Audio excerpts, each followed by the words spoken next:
Hey guys, welcome back to my channel. Feliz Dia de la Independencia, mis amores. Today we are going to be doing a video, of course, inspired by Mexican Independence Day, El Día de la Independencia Mexicana. It comes this Monday, September 16th.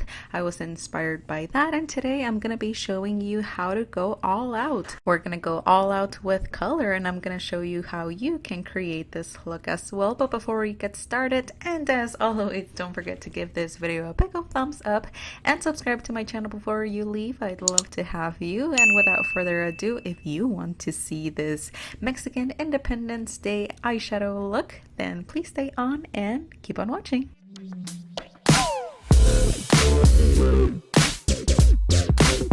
Alright guys, so we're going to go ahead and get started, and I am going to show you a little bit of how I did my complexion today.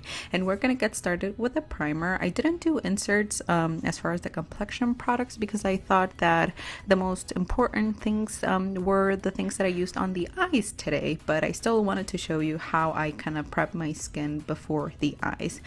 So I start out with primer, and I am using the Touch and Soul No Poreblem primer. Of course, all of the products will be listed down below, so you can also reference that, and just laying that on the skin. And then after that, I did use two different foundations today. The first one that I used that I'm dotting on my skin is the Esteé Lauder Double Wear Stay in Place Makeup.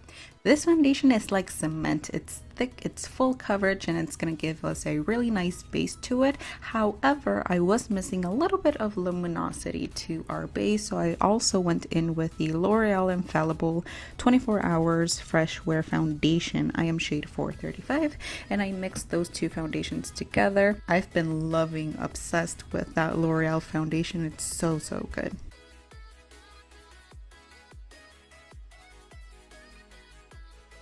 And then after that, I went in with concealer, and as always, I used the Tarte Shape Tape Concealer and blended that out nicely. And then after that, I went about my complexion the usual way. I'm just gonna speed through the rest of the complexion process just so that we can get quick to the eyes.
Alright, so now let's get to the fun part. Let's get to those eyes and how I created this look. The very first thing, and this is something that I haven't done in a little bit, I started out with the Morphe X Jeffree Star palette, and I went in with the shade Lynn, that bone colored shade, and I laid that out all over the lid just to start out with a nice clean base to our eyeshadow look. And then after that I went in with the shade 1985, that color that's right next to it, and I just laid it out all over the crease to lay a nice foundation for our transition shade that we're gonna go in with right now, and just apply that with a fat fluffy brush.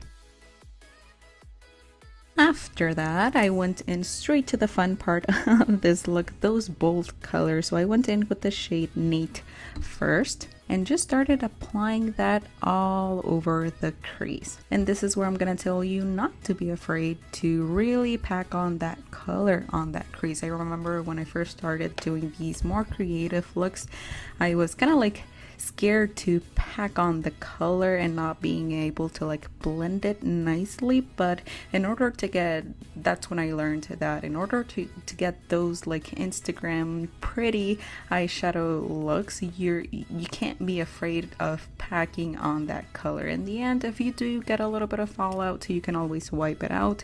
Just don't be afraid to pack on that color. You can always afterwards you can always use a clean brush just to fluff out those edges. So all I'm doing is applying that color all over the crease, a little bit on top of that way you don't remove it once you cut the crease in a little bit. Just pack on that color, apply it where you want, from that inner corner all the way to that outer V, following the natural line of your crease, packing on that color as much as possible and gently fluffing out those edges. And then once we get that color to where we want it, we're gonna go a little bit on top of that and use the shade Wake and Bake with a pencil brush on top of the previous color. So we're gonna create a nice gradient closer to the brow bone. That way the line between that previous color and your natural eye color is not so harsh and you can create a nicer gradient. So that's why I'm applying it on top of that and really fluff out those edges. And then you can even go back with a clean fluffy brush and really buff those two colors together nicely, and you're gonna see that you're gonna be able to create a really nice pretty gradient. Once that is nice and blended, we're gonna go back to Nate and really go into that crease and pack on even more color, now as you can see with a pencil brush. And then I wanted an even deeper green in there, so I went in actually with the Morphe X James Charles palette, and I went in with the shade Daddy. So I used that color again with a pencil brush. I'm cleaning that same brush in between uses and between colors, and I'm gonna apply that right there, right on the crease where we're gonna cut that in a little bit. And then we're gonna fluff out everything out once again with that fluffy brush. And now once those crease colors are set, we're gonna clean that out, and with our cut crease stamp, we're gonna cut the lid. As usual, you know that the concealer that I use is the Tarte Shape Tape. You can use any concealer that you have available. The thicker the better, I will say that. And then you can just go in with a flat small concealer brush and cut that crease as usual. Take your time, make sure that those edges are nice and clean. If you do go above the crease a little bit, you can always go back with like a tiny brush and just clean out those edges.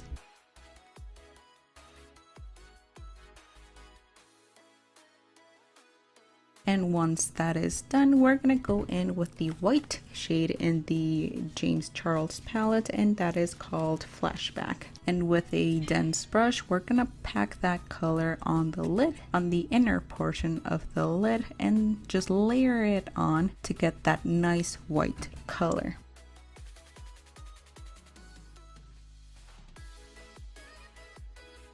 And then we went back into the James Charles palette to that dark green Daddy shade, and with a smaller yet still fluffy brush, we're gonna pack on that color to the outer V. And then to darken things out, we're gonna go straight in with that black shade from the James Charles palette, pack it on top of that, and just go in with tiny circular motions and blend that in nicely to really make sure you get some darkness on that outer V. Take your time and even go back in with a fluffy brush, a clean one once again, and to just help you fluff out those edges, and just keep on packing that black color to get it nice and even.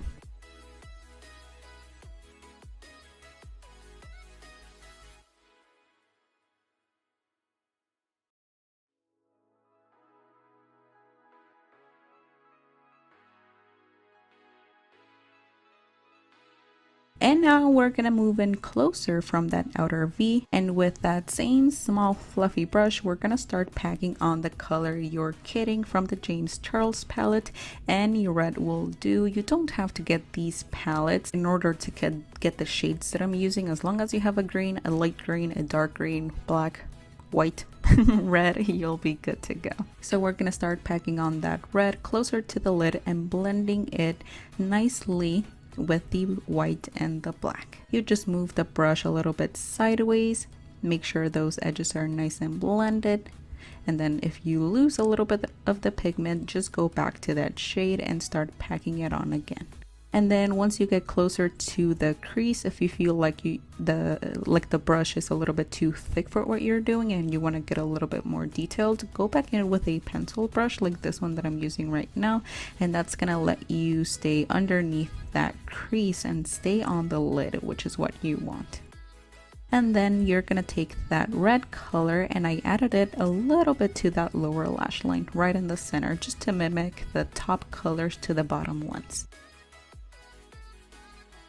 And then I took that black shade and used that same pencil brush, just clean it between uses, and I applied it to the outer portion of the lower lash line, and just make sure everything is nice and buffed in together. And then I cleaned the brush once again, and I dabbed into the green actually, and what I'm doing is just taking it underneath the black and the red and just making sure everything is nice and buffed together. And now with the white, we're gonna clean that pencil brush once again, and we're gonna apply that white to the inner corner of the eye. Again, all we're doing is mimicking the colors that we have on our top lid. And now, because I did get a little bit of fallout with the lid colors, I went in with the Morphe Jeffree Star palette, and I went in with the shade Lin, and I took a large packer brush and I just applied it to my under eye where I had a little bit of fallout, and I just cleaned that area out, making sure it was nice and clean. And now for my inner corner little dot right there, I went in with a Jeffree Star palette, and I went in with the shade Welcome. It's not the best upon first application, but if you pack it on real nice, it will give you that nice bright inner corner. And then because I really wanted to use that gold glitter in the Jeffree Star palette, when I bought the palette because of this shade, so I really wanted to use it. So what I did was take that shade, it's called Millions, and I took a tiny eyeliner brush, and what I did is I did a gold glitter eyeliner. I just took it and I packed it on my lash line. Be super careful if you have this palette and you want to do this, or with any kind of glitter, just be super careful not to get it to the eye, obviously, and just make sure that you're using glitters that are safe to the eyes. And it actually turned out nicer than I expected. I was kind of thinking that it was just gonna get everywhere, but it didn't, so it kind of like surprised me how it performed. I was actually really happy with how it turned out.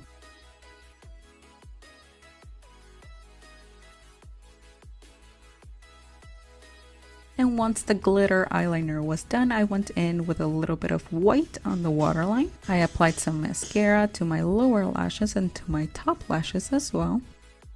I applied some falsies as usual, as I always say, the bigger the better. And that was it for the eyeshadow look, you guys. That was everything that I did in order to achieve this look.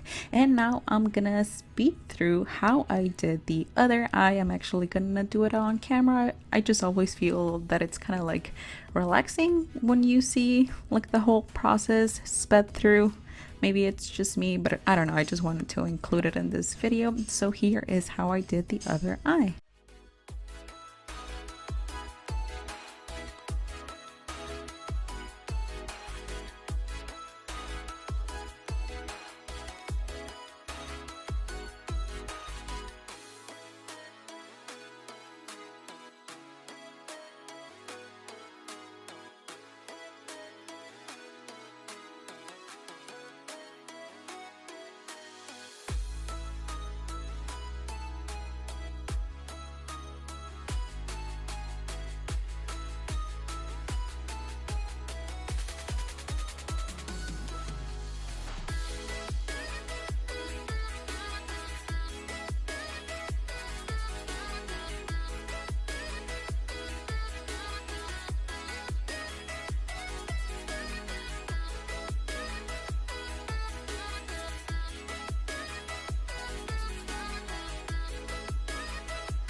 And once both eyes were done, I went in with a little bit of lipstick, of course. Now, I was gonna do a red lip, but I did feel like it was gonna be a little bit too much. So I went with a nude. I am using the Anastasia Beverly Hills liquid lipstick in the shade Pure Hollywood. And on top of that, I did a little bit of gloss, and this is the Floss lip gloss. I actually love this gloss a lot. And with the lips all done, this was the final look, you guys. I really hope you enjoyed it. If you are celebrating Mexican Independence Day, I hope you have a blast, enjoy, eat a lot of delicious food. I know I'll be going back home to eat some tacos, of course. How can you not? Have fun, enjoy with family, friends, eat a lot of food, enjoy, dance, party, have a great time. That's what it's all about. I want to thank you guys so much for watching. Thank you for being here. If you have any questions about the look, about the products that I used, anything like that, that comment section is open to you guys. Let me know. Once again, the products, all of the products that I used in this video are going to be listed down below if you want to check them out or reference them in any way. Thank you once again for being here. I hope you're having a wonderful day wherever you are. Take care, and hopefully I will see you right here on my next video. Bye guys!